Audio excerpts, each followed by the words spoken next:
ये जो पैसे तुम बार बार दिखाते हो ना, ये हमारे तलवों में होते हैं. Wakes up in the morning, दीदी तेरा देवा, like that. I don't know how people think about me. यहाँ हाथ मिला है तो कहीं मर्डर हुआ है, something like that. At what stage in your life did you realize that emoting any emotion is going to be my career path? Yeah, that's a good question. I think I began dancing very early in life. I was 3 years old when I started training for Kathak. It's very important that you emote and you convey what you are feeling and what you're doing, and whether it's Radha or Krishna. So it was very important in Kathak to convey your feelings, to Abhinay is a big part of it. And so for me, it's always been a part of me. Tell me about your relationship with Saroj Khan. I said we are not going to repeat the movements ever. Like we will make every song look like a new song. Okay. Like every hook step should be different from the other.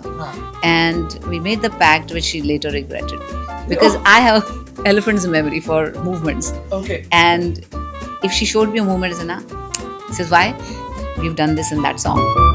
Is there anything that people, have not seen of Madhuri Dixit? I feel Mrs. Deshpande is going to do that because they've not seen me like that ever on screen. Because I don't think we've had a movie or a series done on a woman serial killer yet.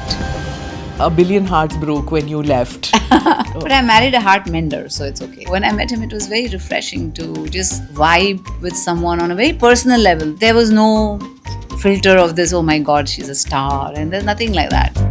Was there pay parity for you at that time, or did you have to fight? There was always a pay parity, no? In any field. Yeah. You see, even in corporate businesses or anywhere, there's always a pay parity. What does India mean to you, and what does being Indian mean to you? Whatever I've achieved in my life has been here on this soil. The fact that I love my country, the fact that I respect it, the fact that I want to see it grow, and become a bigger power. No one should be left behind. Everybody should make progress. Why not politics, and when politics?